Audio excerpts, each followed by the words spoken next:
Good morning. I'm Dr. Kemi Olunloyo in Lagos, Nigeria, and it is the 28th of February 2020. This morning, I just wanted to let you guys know that the federal government of Nigeria has officially announced that the coronavirus case has arrived in Nigeria. We have one case, as they said, an Italian who came in from Milan to Nigeria and contracted the disease. Now, they sent out a press release and they actually tweeted it in the dead of the night, a little bit after 1 a.m., which I thought was not professional because they didn't want to create a panic. They wanted Nigerians to wake up and see it, I guess, right? No. The media could not get that information out in the middle of the night. Some did, individual journalists, but actual newspapers will have it in the morning. Now, this is Friday morning, and the time is about 4:30 a.m. Yesterday at 7 a.m., I tweeted the whole thing to you. I tweeted that there are two cases in Lagos that I know of, and they're two Chinese nationals. I actually mentioned Chinese nationals. And one other person was a Nigerian. Everybody came in from Hubei province. We all know that the Chinese all go home for Christmas, the Lunar Year, the celebrations, and they come back around that time. So a lot of people have been worried about that when coronavirus was detected in other countries across the world. I am not a medical doctor. I'm a pharmacist, a clinical pharmacist, and I have experience with infectious diseases. I went to Congo in the 90s and covered Ebola. In 2014, I also covered Ebola for the Nigerian Television News Network, NTA News. I simply volunteered my time. I asked them if I could give updates and write articles on their platform. And I did that on their website as a special medical correspondent. The other experience I have from infectious diseases is SARS and MERS. But SARS I covered very well in 2003 while I was at the NBC affiliate in Baltimore, WBAL. We covered that in 2003. And remember, SARS, severe acute respiratory syndrome, is also caused by a coronavirus. Coronavirus is just a group of viruses, and coronavirus causes SARS. About almost the same, similar, coughing, flu-like symptoms, things like that, But a lot of people died, and the origin was also China. But in those days, in 2003, the Chinese government actually covered it up a lot. A lot more people died, needlessly died, than they could have told people like before then. So, the whole thing about when something happens in China and, what happens in China stays in China kind of thing. I was sitting here watching CNN and a doctor in China who was saying that this thing is very, very deadly. It could kill people. They quarantined him away, and next thing you know, he died. The medical director of the facility that was treating that doctor also died. So there was a cover-up somewhere, okay? At the end of the day, the sad part about life, immigration, foreign affairs is that when something is happening in one country, they don't necessarily want the others to know or the other country's agencies. For me personally, if some endemic or pandemic disease is happening in Nigeria, I want the World Health Organization to know. That's the first thing, because it says World Health Organization. And then the CDC. Now, the CDC is the Center for Disease Control, and that belongs to America. And sometimes the Chinese don't want the CDC in their affairs and blah, blah, blah. At the end of the day, we need to when it comes to human lives. Nobody knows the origin of this virus. There's so many conspiracy theories. I can begin. Look at what happened in Iran just this week. Everybody was infected almost. When I say everybody, you know what I mean? Lawmakers, 3 top lawmakers, a women and children's affairs vice president, and like 40 people died. They're reporting 25 to 40 people died, this week alone. And they have 256 new cases. So the new cases are getting really higher. Dr. Tedros at the World Health Organization is now doing daily media briefings, okay? I'm going to be doing my own, not media briefings, I'm going to be doing my own daily fan briefing, okay? So that you guys can know at least what's going on. I'm a retired journalist. retired pharmacist and retired PR specialist. But don't let that fool you, because I'm working in a different capacity. I'm not a journalist pharmacist anymore. I don't practice those anymore. I don't report news every day.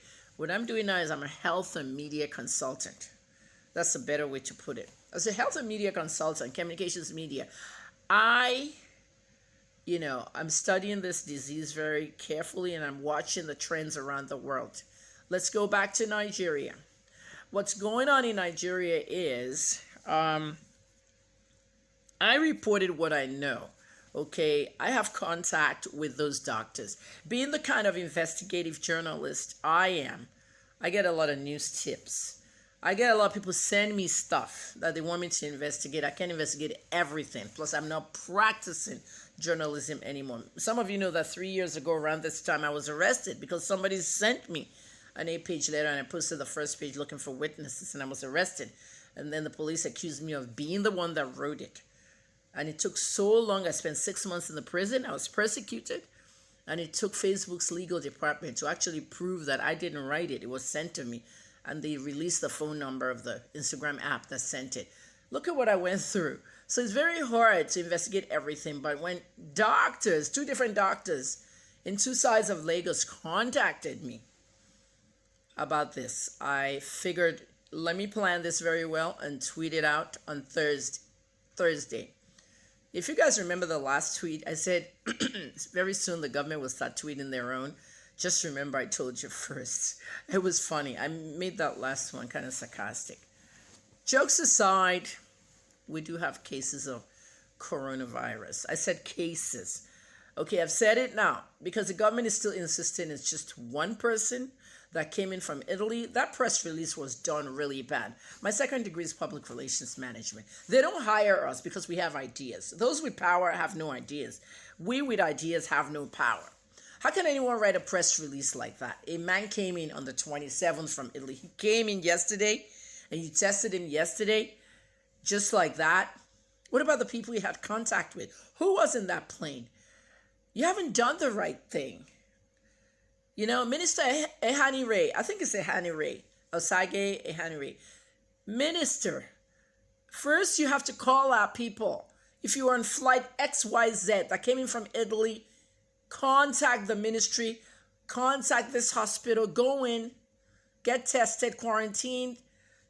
I mean, a flight is usually like, you may not have direct contact with somebody, but at least you have to be quarantined for about 14 days before you go out again.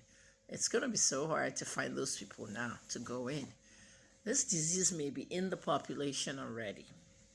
So what I want to tell you guys is flu symptoms. If you have flu symptoms, make sure you go to your doctor right away and check out what's going on. Anyone that has cold or flu symptoms, anybody sneezing around you, don't let them sneeze on you. People do that a lot. If you're doing the sneezing, sneeze into your arm, please. Achoo. Don't sneeze into the air. I went out yesterday and I tweeted that I went to buy masks. There are no masks in Lagos. It's terrible. I found one pharmacy that has it in Ikeja. They had 6 left. 750 naira box of 50 masks is now 5,650 naira. 800% increase because of coronavirus. So wear the masks, okay, but it doesn't prevent everything. When you're cooking your foods, meats and chicken and anything you're cooking, make sure you cook it thoroughly. Very, very thoroughly. Don't buy any exotic stuff, exotic meats. We said that during Ebola because there are indications that this disease actually came from some kind of exotic animal market in China, at least what we heard. Wash your hands. Nothing more than that. Wash your hands when you go to the bathroom. After you've eaten, wash your hands. Carry sanitizers with you if you're not at home or near a tap. It's very important. You don't have to shake people. Just greet them with your hand. Hello, how are you? You know? It's just like Ebola, the same thing I taught you during Ebola. The government needs to sensitize the community. There are people who don't speak English. I'm going to do Yoruba videos for the, what do they call them? Mekunus. the mekunus of the masses, most of the illiterates, non-English speaking people out there, so they can understand what's going on. Because with no education, they can even pass that disease faster. So I'll have updates for you. This is today's update. We have one case confirmed in Nigeria, according to the Federal Ministry of Health. I have different information, and I've already told you. I don't think the government mentioned how many people were on that flight. Okay, the flight that had 60 Chinese nationals, the one that was diverted allegedly to another wing at Muritala Mohammed. They tested about maybe 11 or 12 people. And I don't know where the Italian guy came from. I'm sorry. That line came from the other guy in Algeria. It's been on CNN all day. Africa had no case until on Wednesday, when an Italian national who caught it in Italy, Milan, Italy, entered Algeria. Algeria. Suddenly, this is the reason we're given to, that ours too came from Milan. And I don't know. I have 2 Chinese people, okay, and I have at least 10 tested. I have people in quarantine.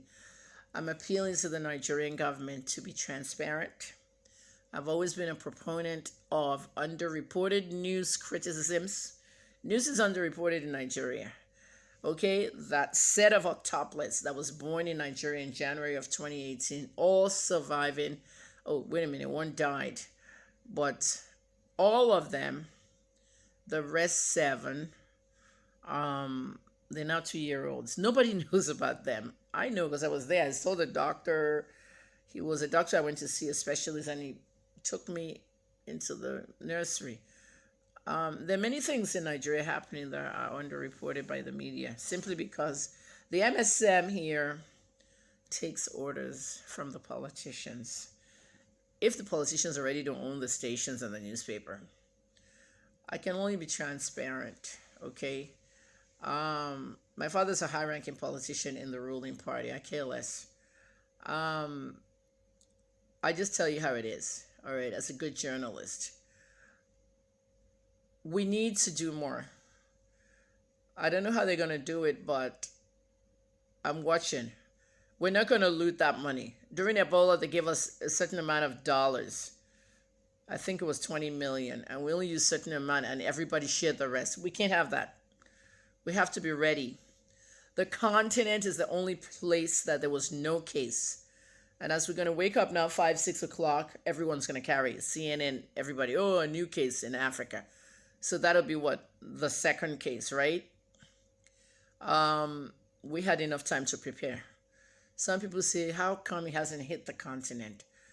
A little bit of scare in East Africa, Ethiopia, and then we had Kenya that sent an entire plane back to China, something of the sort. I haven't really seen this, just so much going on. Italy has some huge amounts. Iran has some huge amounts. And they're going into the election. The Pope was coughing and sneezing after he was praying for coronavirus people, and now he may have even caught something. Who knows? The Saudis are planning to cancel Hajj. That's not even possible with coronavirus. The Japanese are still, they're upset because I remember how happy they were when they got that venue for the Olympics, but they're still trying to delay the torch relay rather than just cancel the Olympics now. I mean, even if this thing is eradicated around the world before July, I'm still not going to the Olympics. I have a child in a swimming team in the U.S. I'm not sure about Olympics. So what I'm about to start doing now is to educate Nigerians about day-to-day activities, fast food on the streets, places where crowds are, public transportation. Lagos itself just banned a whole bunch of public transportation, tricycles and bikes.